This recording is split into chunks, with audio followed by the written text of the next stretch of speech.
Tiwala ang ilang kongresista na hindi na mauulit ang mabagal na pag-aksyon ng Senado sa Articles of Impeachment laban kay Vice President Sara Duterte, gaya noong nakaraang taon. Yan ang ulat ni Vel Custodio.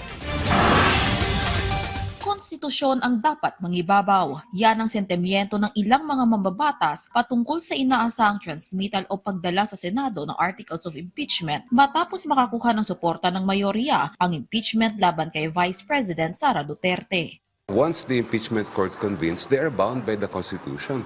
And the Constitution says conduct a trial. It does not give an option to the Senate to dismiss the case outright. Naniniwala naman si mamamayang Liberal Party List Representative Laila De Lima na may kinalaman sa palitan ng liderato sa Senado ang impeachment proceedings, lalo na't marami umanong pro-Duterte sa Senado. Pero wala na aniyang choice ang Senado kundi i-convene ang Articles of Impeachment kapag na-transmit na ito sa mataas na kapulungan alinsunod sa saligang batas.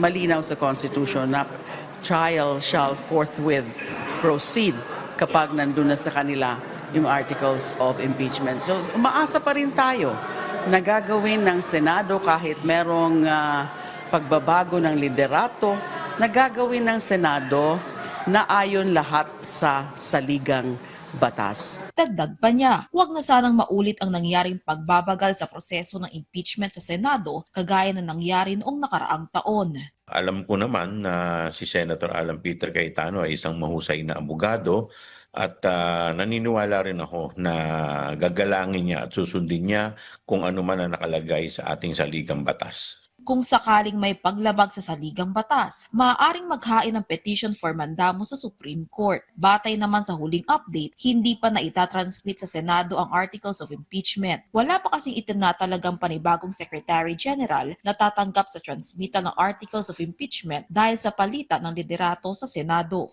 So hopefully malaman natin yan. Pero ako naniniwala within the week naman yan mangyayari lahat yan. Samantala, nagbigay naman ng komento ang dati na ring naaresto sa Senado na si Representative De Lima sa arrest warrant ng International Criminal Court kay Senator Bato de la Rosa.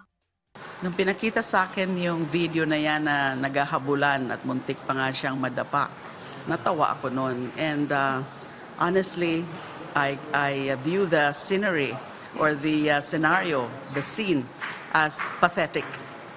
Pathetic yung itsura kasi nasaan na yung angas mo dati. Na-challenge mo pa nga si former Senator Trillanes, yung kanyang mga make my day, and then kung gusto mo, ikaw ang mapumosas sa akin. And that's exactly what Senator Trillanes did. Nakakaawa din. Kasi dapat alam niya yan. And he took the risk of going there. Giit pa ng dating senadora, wala sa konstitusyon at sa batas na maaaring protektahan ng Senado ang miyembro nito na nahaharap sa pag-aresto. Ane De Lima, epektibo lamang ang parliamentary privilege from arrest kapag nasa sesyon ang Senado sa mga kasong may parusa na mas mababa sa 6 na taon. Vel Custodio para sa Pambansang TV sa Bagong Pilipinas.